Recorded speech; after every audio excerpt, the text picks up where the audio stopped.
ಎಲ್ಲರಿಗೂ ನಮಸ್ಕಾರ. ಇಂದು ನಮ್ಮ ಚಾನೆಲ್ಗೆ ಸುಸ್ವಾಗತ. ನಾವು ತುಂಗಭದ್ರಾ ಅಣೆಕಟ್ಟು ಹೊಸಪೇಟೆಯ ಬಗ್ಗೆ ತಿಳಿದುಕೊಳ್ಳುತ್ತೇವೆ. ಪಂಪಾ ಸಾಗರ ಎಂದು ಕರೆಯಲ್ಪಡುವ ತುಂಗಭದ್ರಾ ಅಣೆಕಟ್ಟು ಭಾರತದ ಕರ್ನಾಟಕ ರಾಜ್ಯದಲ್ಲಿ ನೆಲೆಗೊಂಡಿರುವ ಮಹತ್ವದ ವಿವಿಧೋದ್ದೇಶ ಅಣೆಕಟ್ಟು. ಸ್ಥಳ: ಇದು ವಿಜಯನಗರ ಜಿಲ್ಲೆಯ ಹೊಸಪೇಟೆ ಪಟ್ಟಣದ ಸಮೀಪದಲ್ಲಿದೆ.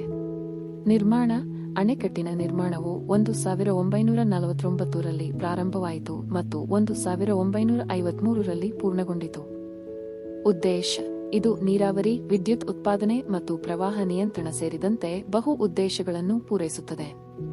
ತಾಂತ್ರಿಕ ವಿವರಗಳು: ಅಣೆಕಟ್ಟು 701 ಮೀಟರ್ ಉದ್ದದ ಸ್ಪಿಲ್ವೇಯನ್ನು ಹೊಂದಿರುವ ಸಂಯೋಜಿತ ವಿಧವಾಗಿದೆ. ಇದು ತುಂಗಭದ್ರಾ ನದಿಯನ್ನು ಆಕ್ರಮಿಸುತ್ತದೆ ಮತ್ತು ಆಳವಾದ ಅಡಿಪಾಯದಿಂದ 49.50 ಮೀಟರ್ ಎತ್ತರವನ್ನು ಹೊಂದಿದೆ.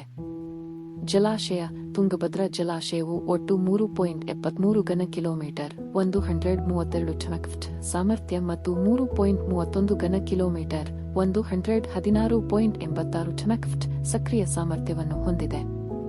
ವಿದ್ಯುತ್ ಉತ್ಪಾದನೆ: ಅಣೆಕಟ್ಟು ವಿದ್ಯುತ್ ಉತ್ಪಾದನೆಗೆ 127 ಮು ಸ್ಥಾಪಿತ ಸಾಮರ್ಥ್ಯವನ್ನು ಹೊಂದಿದೆ.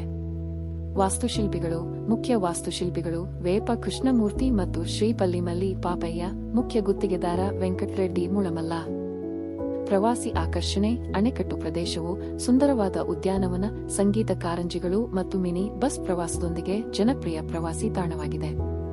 ಸೂರ್ಯಾಸ್ತದ ವೀಕ್ಷಣೆಗಳು: ಸಂದರ್ಶಕರು ಸಾಮಾನ್ಯವಾಗಿ ಅಣೆಕಟ್ಟಿನ ಮೇಲ್ಭಾಗಕ್ಕೆ ಏರುತ್ತಾರೆ, ಉಸಿರುಕಟ್ಟುವ ಸೂರ್ಯಾಸ್ತದ ವೀಕ್ಷಣೆಗಳನ್ನು ಆನಂದಿಸುತ್ತಾರೆ. ಅಣೆಕಟ್ಟು ಪ್ರದೇಶದ ಅಭಿವೃದ್ಧಿಗೆ ನಿರ್ಣಾಯಕ ಮೂಲಸೌಕರ್ಯ ಮಾತ್ರವಲ್ಲದೆ ಪ್ರವಾಸಿ ಆಕರ್ಷಣೆಯಾಗಿದೆ.